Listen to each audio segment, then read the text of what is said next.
Hello everyone. आज की इस वीडियो में हम बात करेंगे इकोनॉमिक टर्म सब्स्टिट्यूट गुड्स के बारे में। हम जानेंगे कि सब्स्टिट्यूट गुड्स कहते किसे हैं और डिमांड और सब्स्टिट्यूट गुड्स के बीच में रिलेशन कैसा होता है। सबसे पहले हम जानेंगे कि सब्स्टिट्यूट गुड्स कहते किसे हैं। जैसा कि इसके नाम से ही दिख रहा है, सब्स्टिट्यूट्स मतलब दो वस्तु जो एक दूसरे के बिल्कुल सिमिलर हो और एक वस्तु के जगह पर हम दूसरे वस्तु का यूज कर सके। अगर मैं कुछ एग्जांपल लूँ तो जैसे चाय और कॉफ़ी, पेप्सी और कोको कोला, मैकडोनल्ड्स और बर्गर, ये सारे सब्स्टिट्यूट गुड्स का एग्जांपल है। अगर हमारे पास चाय नहीं है, टी नहीं है, तो हम कॉफ़ी से काम चला लेंगे।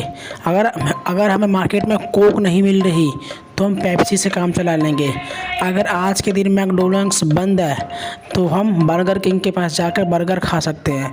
तो ये सभी एग्जांपल है सब्स्टिट्यूट गुड्स के।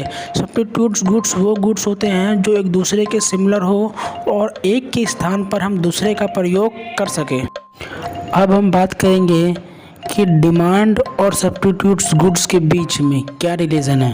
इस रिलेशन को समझने के लिए मैंने अपने लेफ्ट हैंड साइड में कोक लिया है और राइट हैंड साइड में पेप्सी लिया है। मैं लेफ्ट हैंड साइड में कोक का प्राइस और कोक की डिमांड है, मैं लेफ्ट हैंड साइड में पेप्सी की डिमांड और पेप्सी का प्राइस है। एग्जाम्पल के लिए मान लेते हैं कि कोक भी 100 रुपये का है और पेप्सी भी 100 रुपये का है। अब अगर कोक का दाम 100 से बढ़कर 110 रुपये हो जाए, मतलब अगर कोक की प्राइस बढ़ेगी तो कोक की डिमांड कम हो जाएगी। मगर पेप्सी की प्राइस तो अभी भी 100 ही रुपये है, पेप्सी की प्राइस तो नहीं बढ़ी, तो पेप्सी की डिमांड अब बढ़ जाएगी क्योंकि कोक के कंपैरिजन में पेप्सी सस्ता है।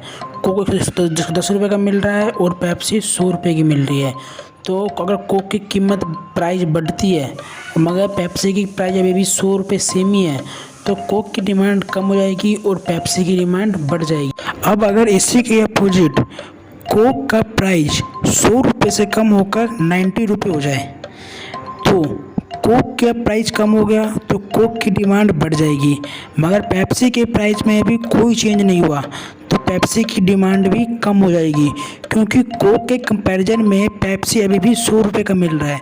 जहाँ कोक की प्राइस 100 से कम होकर 90 रुपये हो गई है तो उसकी प्राइस कम हो गई है तो उसकी डिमांड बढ़ गई है। मगर पेप्सी अभी भी 100 रुपये का ही मिल रहा है क्योंकि उसकी प्राइस में कोई चेंज नहीं हुआ, तो उसकी डिमांड कम हो जाएगी और कोक की डिमांड बढ़ जाएगी। सब्स्टिट्यूट गुड्स और डिमांड के बीच रिलेशन जानने के लिए हमको कोक को और पेप्सी को कंपेयर करना पड़ेगा।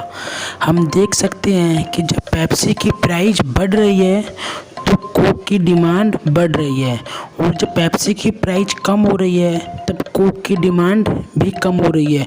तो पेप्सी के प्राइस में और कोक के डिमांड में दोनों में कैसा रिलेशन है? पॉजिटिव रिलेशन है, सकारात्मक संबंध है, सकारात्मक रिलेशन है, पॉजिटिव रिलेशन है। तो हम बोल सकते हैं कि सब्स्टिट्यूट गुड्स के बीच में पॉजिटिव रिलेशन होता है। आई होप आपको वीडियो अच्छी लगी होगी। सब्स्टिट्यूट गुड्स कहते किसे हैं और उसके बीच में क्या रिलेशन है आपको समझ में आया होगा। इस वीडियो को शेयर करें अपने सभी दोस्तों के साथ जो 11th क्लास में है या 12th क्लास में है, क्योंकि उनके ये इकोनॉमिक्स का टॉपिक है। साथ ही आपको वीडियो में क्या कमी लगी, आवाज़ अच्छी नहीं लगी या नॉइज़ आ रही है या क्वालिटी अच्छी नहीं है, क्या दिक्कत है, आप नीचे कमेंट करके बता सकते हैं। वीडियो देखने के लिए आपका बहुत बहुत धन्यवाद।